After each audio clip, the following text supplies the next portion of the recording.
एक आदमी चिप्स लेने की कोशिश करता है। एक छोटी लड़की उसको देख रही होती है, लेकिन जो पैकेट उसने उठाया उसमें डिफेक्ट था और ज्यादा चिप्स नीचे गिर गए। लड़की पूछती है कि क्या वो स्नैक्स चोरी कर रहा है, पर वो मना करता है। तभी स्टोर में टीवी स्क्रीन जो हमेशा न्यूज के लिए होती थी, सबका ध्यान खींचती है, क्योंकि कुछ अर्जेंट न्यूज आइटम्स थे। पास में एक अर्थक्वेक आया था, पर स्केल छोटा था, इसलिए कोई कैजुअलिटीज नहीं थी। लेकिन एक्सपर्ट्स कहते हैं कि अर्थक्वेक धीरे धीरे बढ़ रहा है साइज और पावर में, तो पहले से मेजर्स सोचने पड़ेंगे। कुछ स्टूडेंट्स बाहर देखते हैं और एक चीज से हैरान हो जाते हैं। तभी जमीन से एक बहुत ऊंची चीज एक पल में ऊपर उठती है, हर जगह मिट्टी उदेल देती है और स्टोर का ग्लास तोड़ देती है। हर जगह मिट्टी है, लेकिन वो आदमी लड़की को इम्पैक्ट से बचा लेता है। पर वो उसकी चिंता नहीं कर रही है, बल्कि उस चीज की जो अभी जमीन से निकली है। इंग्लैंड और जापान में भी दुनिया के हर शहर में एक बहुत मिस्टीरियस और अनएक्सप्लेन्ड स्ट्रक्चर जाइगैंटिक साइज का अपीयर होता है। लोगों ने इसका नाम टावर ऑफ नाइटमेयर्स रखा, और कुछ को टावर वॉकर बनने का इनविटेशन मिला और हीरोज बनने का जो दुनिया को बचाएंगे। जिन्होंने एक्सेप्ट किया वो सीधा टावर के बैटलफील्ड में कूद गए, और इंटरफेस सिस्टम का ब्लेसिंग मिला, जिससे वो आइटम्स और पावरफुल स्किल्स पा सकते थे, जैसे कि ये सब एक गेम हो। लेकिन उन्होंने जल्द ही रियलाइज किया कि ये कोई गेम नहीं था। जिन लोगों ने इनविटेशन एक्सेप्ट किया था, वो काउंटलेस स्क्रीन्स पर बाहर के सीन्स देखते हैं, और टावर बोलता है कि उनकी दुनिया में बहुत जल्दी टावर इम्पैक्ट होगा। बाहर कंस्ट्रक्शन वर्कर्स बिजी थे, तभी उन्हें ऊपर एक इंसान दिखता है और वो उसको नीचे आने को कहते हैं, और कोई अथॉरिटीज को भी कॉल करता है। लेकिन ये इंसान नहीं था, बल्कि एक डीमन था, और उसके पीछे बहुत सारे और थे। ये महाविनाश था, जहां मॉन्स्टर टावर से धरती पर आते रहेंगे। इसका नाम टावर इम्पैक्ट रखा गया। सायरन्स बजती हैं और लोग भागते हैं, जबकि मिलिट्री क्रीचर्स को कंट्रोल करने की पूरी कोशिश करती है। लेकिन टैंक शेल्स का भी कोई असर नहीं होता, और बीस्ट्स जो चाहे वो करने के लिए छोड़ दिए गए। इस इवेंट की वजह से दुनिया की एक तिहाई यानी वन थर्ड पॉपुलेशन खत्म हो गई। जिन्होंने टावर का इनविटेशन एक्सेप्ट किया था, उनके पास अपने साथी इंसानों को कटते हुए देखने के अलावा कोई चॉइस नहीं थी। एक को याद आता है कि इनविटेशन में दुनिया को बचाने के बारे में कुछ लिखा था, और उसने सबको उम्मीद न छोड़ने को कहा, क्योंकि वो टावर चढ़ेंगे और जो दुनिया बची है उसे बचाएंगे। लोगों ने अग्री किया, और इस तरह स्पेशल एबिलिटीज और क्वालिफिकेशंस वाले वॉकर्स ने टावर रेड करना शुरू कर दिया, ताकि ह्यूमैनिटी का पूरा विनाश रोका जा सके। वो एक ऐसी दीवार पर रुकते हैं जो इम्पेनिट्रेबल लगती है, पर जब वो उस पर अपने हथियारों से हमला करना शुरू करते हैं, दीवार धीरे धीरे टूट जाती है। एक लड़के को उसमें से एक ग्लोइंग स्टोन दिखता है, और जब वो उसको और इन्वेस्टिगेट करते हैं, तो वो एक रिटर्न स्टोन निकलती है, जो यूजर को उस टाइम पर वापस भेज सकती है जब उन्हें इनवाइट किया गया था, और उनकी सारी यादें तब तक की इंटैक्ट रहेंगी। सबको लगता है कि ऐसी आइटम बहुत ओवर पावर्ड है, और हुआंग इंचॉन, वॉकर्स का कैप्टन, कहता है कि वो इसको ट्राई करेगा। वो ऐसा करता है और एक ब्लू लाइट सबको अंधा कर देती है। जब वो अपनी आंखें खोलते हैं तो इनचेन कहीं नहीं दिखता। वो सच में गायब हो गया था। बाकी वॉकर्स हैरान हैं कि क्या हुआ, और सोचते हैं कि क्या वो पास्ट में जाकर भी वापस यहाँ नहीं आएगा। साकामोटो, एक फॉर्मर साइंस प्रोफेसर, कहता है कि चीजें शायद काफी ऑब्वियस है। इंचर्न डेफिनेटली पास्ट में जा सकता है, लेकिन क्योंकि टाइमलाइन का एक हिस्सा स्प्लिट हो गया, वो उसे दोबारा कभी नहीं देख पाएंगे। वो एक्सप्लेन करता रहता है, वेल नोन साइंस थियरीज जैसे मल्टीवर्स थियरी और पैरेलल यूनिवर्स थियरी का यूज करते हुए, तो उनकी करंट सिचुएशन ऐसी हो सकती है जहां यूनिवर्स की टाइमलाइन स्प्लिट हो गई है। तो बेसिकली जब इनचेन पास्ट में गायब हुआ, तो उनकी दुनिया और उसकी पूरी तरह अलग हो गई। वॉकर्स काफी हैरान हैं और उन्हें ये सारी इन्फॉर्मेशन प्रोसेस करना मुश्किल लगता है। लेकिन किसी भी हाल में पॉजिटिव बात यह है कि इनचेन डेफिनेटली पास्ट में गया है। लेकिन सिर्फ इसलिए कि वो गया, इसका मतलब ये नहीं कि इस दुनिया में कुछ बदलेगा। जैसा कि उन्हें पता है, टावर ने कभी किसी आइटम के बारे में झूठ नहीं बोला, तो ये स्टोन उन सबको एक ऐसी दुनिया में वापस भेज सकता है जहां टाइमलाइन स्प्लिट हो गई है। ये सब सिर्फ स्पेकुलेशन है ऑफ कोर्स, लेकिन वो इस पॉसिबिलिटी को रूल आउट नहीं कर सकते कि हर कोई जो इस स्टोन का यूज करेगा वो सेम स्प्लिट टाइमलाइन में ट्रांसपोर्ट हो जाएगा। इस टावर में आइटम्स इंसानी कॉमन सेंस से ज्यादा है। उसी समय दुनिया में दूसरा टावर इम्पैक्ट हुआ, तो ह्यूमैनिटी के पूरी तरह खत्म होने से पहले वॉकर्स को एक डिसीजन लेना था। क्या वो स्टोन्स का यूज करके पास्ट में वापस जाएंगे, या वो टावर में रहेंगे और फाइनली एक भयानक किस्मत से मिलेंगे। एक भयानक बीस्ट के साथ एक इक्वली भयानक लड़ाई में ज्यादातर खत्म हो रहे थे, और ये देखकर कि सिचुएशन होपलेस थी, कुछ ने अपने रिटर्न स्टोन्स यूज करना शुरू कर दिया। एक एक करके वो गायब हो गए और पार्टी से सिर्फ एक बचा। वो घुटनों कर गिर गया और एक्सेप्ट किया कि आज वो मर जाएगा। तभी कोई 2 डैगर्स पकड़े हुए उस बड़े बीस्ट को पूरी तरह से खत्म कर देता है। और बचे हुए ग्रुप मेंबर से पूछता है कि क्या वो ठीक है। आदमी हाँ कहता है और तभी उसके पीछे से बहुत सारे वॉकर्स आते हैं, जिसमें से एक हैरान होता है कि कैसे वो सारे हरामी ऐसे भाग गए। आदमी सिर्फ रो सकता है और उसका सेवियर उसको अंत तक रुके रहने के लिए थैंक करता है।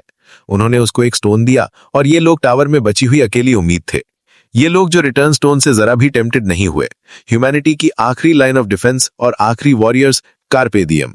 एक इवेंटफुल डे, उनमें से ज्यादातर जमीन पर मरे हुए पड़े थे और बचे हुए लोगों में से एक सोचता है ये सब इतना गलत कब हुआ। पहले जब वो एक मॉन्स्टर से लड़ रहे थे, डाइगर्स वाला जहवान को अब अटैक करने को बोलता है। वो पीछे से आता है और एक कॉम्बिनेशन अटैक में बीस्ट को खत्म कर देता है। जहवान कैजुअलिटीज पूछता है और डाइगर्स वाला कहता है कि थैंकफुली आज कोई नहीं था और इंजर्ड लोग हीलिंग और रेस्ट के बाद ठीक हो जाएंगे। शायद इस रेट पर फाइनल फ्लोर तक पहुंचना भी पॉसिबल हो जाएगा। कुछ लोग उनको वेव करते हैं और वेव बैक करते हुए जहवान देखता है कि मॉन्स्टर ने कुछ ड्रॉप किया है। सप्रेसिंग ड्रैगन स्वॉर्ड, जो सन और मून की एनर्जी से भरी है, वो स्वॉर्ड है जो टाइगर घोस्ट 85th फ्लोर के मास्टर ने एक ड्रैगन को मारने के लिए 1000 दिनों में बनाई थी। वो उसको उठाता है और सोचता है कि शायद इहुनवान की बातें सही थीं। वो फाइनल फ्लोर तक पहुंच सकते हैं। ये उसने सोचा कि ये सब उनके फेवर में जा रहा था। लेकिन जब वो 98th floor chamber of purgatory में पहुंचे, रियलिटी ने उसको जोर से हिट किया। उसके ज्यादातर साथी मरे हुए हैं या मरने वाले हैं, तो वो अकेला बचा है। बीस्ट उसको एक तरफ धकेल देता है, सीधा दीवार में। इससे वो और भी हेजी हो जाता है, लेकिन अंदर उसको पता है कि सब खत्म हो गया है। जो कुछ भी उन्होंने एक साथ ओवरकम किया और किया, क्या वो सब इस गॉड फॉरसेकन जगह पर कुत्ते की मौत मरने के लिए था? बीस्ट फ्लेम अटैक के साथ चार्ज करता है उसकी जिंदगी खत्म करने के लिए। तभी इहुनवान उसके पीछे से आता है और उसको कुछ अच्छे ब्लोज दे देता है। वो जहवान को उठने और लड़ने को बोलता है क्योंकि वो इस बीस्ट को अकेले नहीं हरा सकता। लेकिन बीस्ट बहुत तेज है और वो इहुनवान को अपने हॉर्न से इंपेल कर देता है, एक ऐसी चोट जो ठीक नहीं हो सकती। जहवान उसके लिए चिल्लाता है और बीस्ट इस मौके का फायदा उठा के पहले से ही जख्मी इहुनवान को दीवार में घुसा देता है। जहवान सिर्फ देख सकता है, लेकिन उसको उठने की ताकत मिलती है और वो अपनी स्वॉर्ड उठाता है। वो बहादुरी से बीस्ट की तरफ चार्ज करता है और अब विनर एक सिंगल सेकंड पर डिपेंड करता है। जहवान विक्टोरियस हो जाता है और इहुनवान को कहता है कि उन्हें चलना चाहिए, लेकिन उसकी चोट बहुत गहरी है और उसने एक पहले से ही कंज्यूम्ड रिटर्न स्टोन पकड़ा हुआ है। वो अपोलोजाइज करता है और जहवान सोचता है कि क्योंकि इस बंदे ने कभी अपनी स्माइल नहीं खोई, इस क्रूएल और अनफॉरगिविंग टावर में भी वॉकर्स ने उसका निकनेम स्माइल नाइट रखा था। वही स्माइल नाइट आज पहली बार अपनी स्माइल खो देता है। इहुनवान उसको जाने को बोलता है इससे पहले कि वो अपना माइंड चेंज करे। इस तरह वो चला जाता है। लेकिन जो स्टोन इहुनवान ने पकड़ा हुआ था वो बहुत शैबी था और उसकी पावर बहुत पहले ही खत्म हो गई थी। सीढ़ियों पर चलते हुए वो इहुनवान के बारे में सोचता है, जो उसने सोचा था उससे कहीं ज्यादा स्ट्रांग था। उसके कारण उसे यकीन है कि इस हेलिश टावर के टॉप तक पहुंचना पॉसिबल है। अपने आखिरी मोमेंट्स में वो एक खिड़की के पास बैठता है और कहता है कि अगर वो है तो शायद इस दुनिया ने अभी तक अपनी उम्मीद नहीं खोई है। इन शब्दों के साथ स्माइलिंग नाइट की जिंदगी खत्म हो जाती है। जहवान नेक्स्ट फ्लोर के दरवाजे पर रुकता है और इहुनवान के बारे में सोचता है और वो कितना अच्छा दोस्त रहा है। लेकिन उसको आगे बढ़ने की हिम्मत और रिजॉल्व मिलता है 99th टावर की तरफ, जो एक स्नो फील्ड जैसा लगता है। इसमें रहते हुए वो एक बीस्ट के काउंटलेस अटैक्स को डॉज करता है, जो उसको गिव अप करने को बोलता है क्योंकि ये उसके लिए होपलेस सिचुएशन है। लेकिन जहवान मना करता है, ये शायद वो उसके साथ खेलते हुए जल्दी ही थक गया है। बीस्ट अपना अटैक जारी रखता है और बाद में वो जहवान को अपने नीचे छुपा लेता है, जिससे बीस्ट गुस्सा हो जाता है क्योंकि वो ये हाइड एंड सीक का गेम नापसंद करता है। उसे 99th फ्लोर पर पहुंचे हुए पूरे 10 साल हो गए हैं और जहां उसने 98th फ्लोर तक के रास्ते में काउंटलेस होपलेस सिचुएशंस का सामना किया था, 99th फ्लोर पर डेंजर का लेवल लोअर लेवल से इनकम्पेरेबल है। इस फ्लोर का बॉस आइस ड्रैगन वाल्कियस है। उसकी सांस जो एक भूली हुई जमीन से आई थी, कोल्ड रेजिस्टेंस मैक्स्ड आउट होने पर भी रेजिस्ट करना मुश्किल था। जयवान सोचता है कि अगर उसने रिटर्न स्टोन्स यूज करने वाले वॉकर्स द्वारा छोड़े गए इक्विपमेंट के टुकड़े नहीं उठाए होते तो वो बहुत पहले ही मर गया होता। सप्रेसिंग ड्रैगन स्वॉर्ड जो उसको 85th फ्लोर पर मिली, आइस डीमन आर्मर जो उसको इहुनवान ने खुद उसको दिया था, और फ्लेम किंग्स का ब्रेसलेट, ये हान स्यान युल से मिला था। उसको अभी भी रिग्रेट है कि वो उसको प्रोटेक्ट करने के लिए इनफ स्ट्रांग नहीं था और उसकी इमेज आज भी उसको परेशान करती है।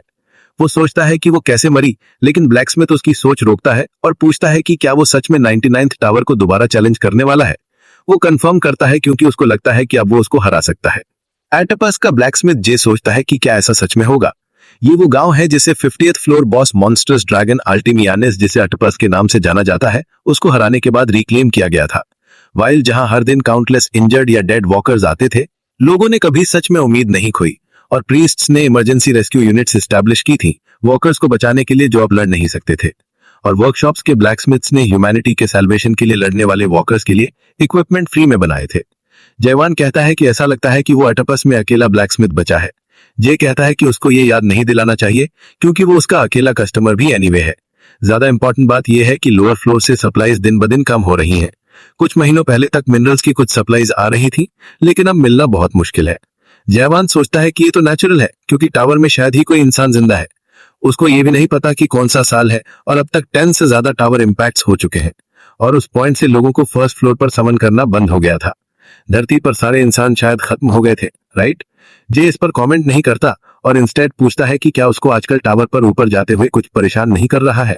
जयवान को ये क्यूरियस लगता है कि वो ऐसा कहता है क्योंकि जहां पहला रिटर्न स्टोन मिला था वहां पर दीवार पर कुछ बहुत स्ट्रेंज स्क्रिबल्स थे। ये किसी और इंसान ने नहीं बनाए हो सकते थे, पर अगर नहीं तो किसने? वो कहता है कि उसको कुछ खास नहीं मिला और जे कहता है कि 2 दिन पहले ग्रैंडमा हाइलिन गायब हो गई। टावर में लोग बड़े नहीं होते, तो अगर कोई गायब हो जाए तो या तो उसने स्टोन यूज करके पास्ट में रिटर्न किया या टावर से कूद गया। हाइलिन्स पोर्शन वाली हाइलिन और जेज वर्कशॉप वाला जे ही सपोर्ट टाइप वॉकर्स बचे थे। जे अपने काम में बिजी रहता है और तभी जयवान कहता है कि उसको ब्लैकस्मिथ स्किल सिखानी चाहिए।